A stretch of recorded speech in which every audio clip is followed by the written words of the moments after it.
primeras planas en estos días hablan de banca, hablan de los bancos, sus crisis, si hay corrida financiera, si hay crisis financiera, qué es lo que está sucediendo con estas grandes entidades bancarias que hoy por hoy están en tela de juicio acerca de su solvencia y su liquidez.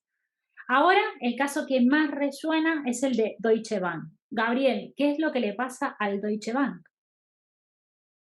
Bueno, creo que al Deutsche Bank le pasa lo que a otros bancos globales. Deutsche viene arrastrando problemas desde el inicio de este siglo. Durante la segunda parte del siglo pasado, Deutsche era una entidad prestigiosa que crecía a la par de Alemania y hasta principios de la crisis del 2008 lo seguía haciendo. Sin embargo, malos préstamos hipotecarios a Europa del Este dados en euros a través, según dicen algunos medios de Grecia, ya te hablo de los principios de este siglo, dados en euros que después a Europa del Este no los pudieron cobrar nunca, con lo cual agigantaron su cartera morosa. ¿Por qué no los pudieron cobrar?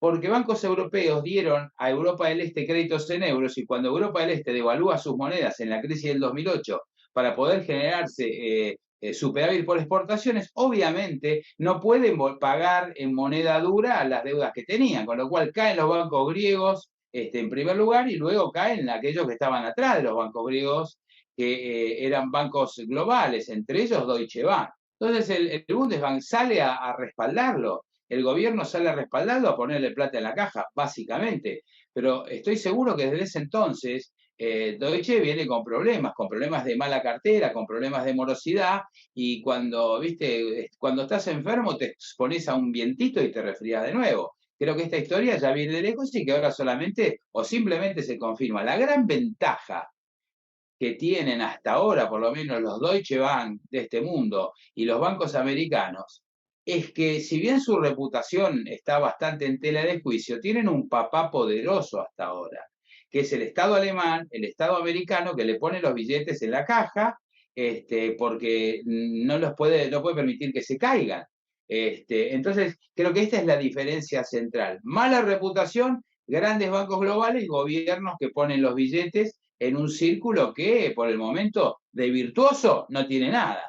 Me parece que es Tal eso. como No sé si. decís, los últimos 10, 15 años, por lo menos desde que estamos en el mundo de la formación y el entrenamiento en entidades financieras, sí que es cierto que hemos visto cambiar muchísimo la regulación en materia de prevención de este tipo de crisis, en materia de prevención de lavado de capitales, muchas medidas que buscaban que estas crisis no sucedieran. Hoy seguimos viendo que hay un aumento en la retirada de depósitos en los bancos europeos como no había precedentes, si bien no es de preocupar porque no son niveles tan altos, cierto que está pasando, o sea, la gente está perdiendo credibilidad en los bancos si es que algo quedaba, están perdiendo reputación, nuevamente se pone en tela de juicio la calidad del management, la calidad del desempeño profesional. Y aún así, salen los estados a introducir dinero y a poner las espaldas, tal cual lo decís. Pero esto no es lo mismo que sucedería en otras partes del mundo, y hablamos específicamente para el mercado de Latinoamérica, ¿no?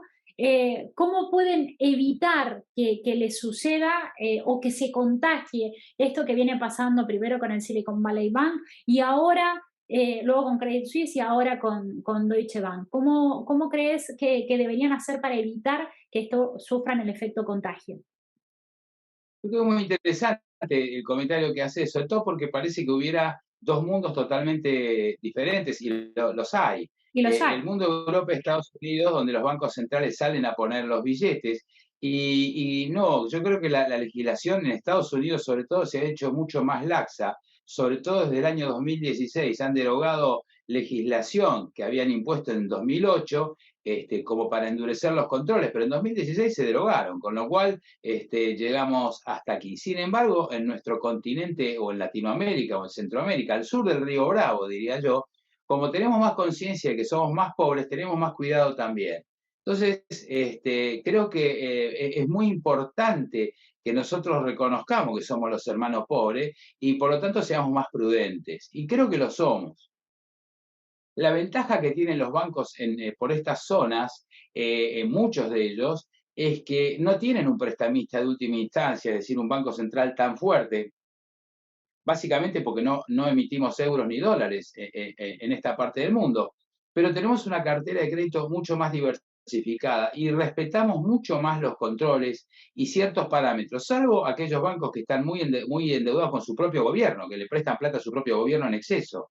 Pero salvo esos bancos en general, la cuestión es respetar normas básicas del análisis de riesgo bancario, ¿verdad? Del negocio, para cuidar la imagen. Hay bancos, sobre todo en Centroamérica, con una reputación fuertísima y que están imbricados dentro de su sociedad les cree y ellos hacen cosas como para ser creíbles. Y en la banca hacer cosas para ser creíbles es respetar el riesgo. Entonces, vos tenés que entrenarte permanentemente en qué estrategias desarrollo para no concentrar el crédito, para atomizarlo, medir valores en riesgo, medir, ponderar, hacer nuestros propios stress test, para entender cómo estamos. Porque si un banco norteamericano dice que hizo mal stress test porque no midió la tasa, va y le pide a la Reserva Federal. Pero un banco de Centroamérica o Sudamérica, si hizo mal su estrés test, no tiene a quién pedirle respaldo, ¿verdad? Y se producen quebrantos. Entonces yo creo que entrenarse y poner en práctica las buenas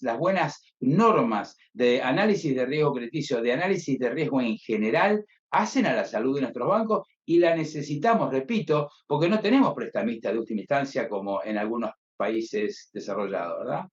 La verdad es que tú dices, la normativa en Estados Unidos se ha modificado, se ha hecho más laxa, pero sí podemos decir que los organismos supranacionales en materia de gobierno corporativo, de prevención de lavado de capitales, han avanzado muchísimo en materia regulatoria, siendo cada vez más exigentes. Y en esa línea es en la que se tienen que entrenar la gente de los bancos de Latinoamérica, ¿no? En actualizarse en esas normativas de gobierno corporativo, en las NIF y todo eso. Bueno, tú lo sabes, tú eres especialista. Totalmente, normas corporativas, normas NIF, exactamente. Pero yo voy a hacer un comentario poco simpático, Ujú. pero realista. Si un banco europeo o estadounidense sobre todo se porta mal y no cumple con estas normas, bueno, le pondrá una multa, no importa si son 2.000 millones de dólares, 4.000, no importa porque para algunos bancos son moneda y se acabó la historia. Nosotros tenemos que portarnos bien. Nosotros necesitamos portarnos bien, cumplir con toda esa normativa, atravesarla en toda la organización, porque además, cuando necesitamos salir a buscar capitales al exterior, nos van a pedir hasta la muestra de sangre. Es decir, en algunos países industrializados, incluyo al Asia o a China, pueden no cumplir con nada, pero nosotros que tenemos que ir a pedir, sí tenemos que cumplir con todo porque nos están observando siempre, porque somos el pariente pobre y ellos lo saben. Entonces no tenemos más remedio que hacer bien los deberes. Nosotros no somos el hijo del director de la escuela, somos alumnos comunes, tenemos que hacer bien los deberes para aprobar las materias, ¿entendés? A eso iba, esa doble vara de medir. Y no solamente para pedir dinero, sino también para certificarse, para acreditarse en determinados procesos, en calidad, en un montón de cuestiones. Esos son requerimientos para los bancos de Latinoamérica y no se pueden relajar. Ahora, No, sé que el recurso sencillo de todo esto, o el más útil, podría ser el conservador y seguir en la misma línea de negocio en Latinoamérica, en la banca de Latinoamérica, o sea, seguir con un mismo criterio de negocio. ¿Sí? Sin embargo, hay recursos para seguir apostando a desarrollar nuevo negocio, nuevo cliente, avanzar en la bancarización, que son los puntos que siempre decimos que son los grandes retos donde se tiene que abocar la banca, ¿verdad? Hay recursos para manejar y gestionar ese riesgo y abrir también nuevos espacios de mercado, ¿no? es que la paradoja, Elvia, como vos decís, la paradoja es que siendo más conservador soy mucho más agresivo. Y el más agresivo corro muchos más riesgos. ¿A qué me refiero?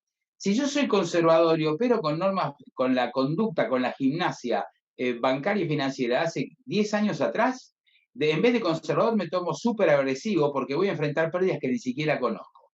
Entonces, hoy ser conservador implica desarrollar, aprender y aplicar todas las herramientas de riesgo posible, unida a la business intelligence, a saber cómo usar Big Data para nuestro provecho, Ser conservador es fundirse prácticamente. Y lo que conviene, al contrario, es usar todas las herramientas. Con el avance tecnológico que existe, no usar todo eso es como seguir navegando a vela en el océano, ¿verdad? Y la verdad que no funciona. Funciona, como vos bien decís, adecuarse, entrenarse, aprender y mezclar tecnología con gimnasia y normativa, porque no se trata de comprar software, el software no hace milagros, ¿eh? El software tenemos que tener un grupo de trabajo, un grupo humano en la organización que sepa qué preguntarle y qué cargarle, ¿verdad? Así que creo que es fundamental mantener el entrenamiento en ese tipo de cuestiones.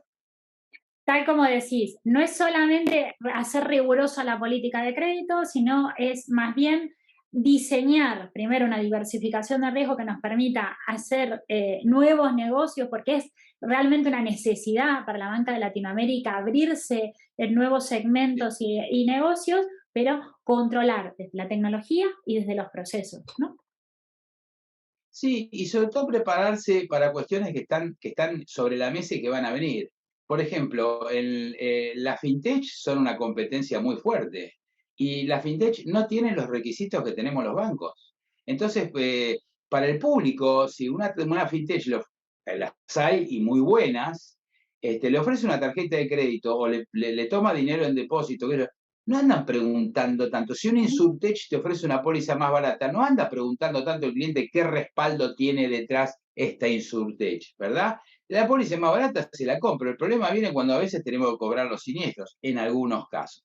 Entonces creo que hay que ayornarse a todo eso y a un tema que no es menor, que también viene junto a la fintech, que es el tema de las monedas virtuales, ¿verdad?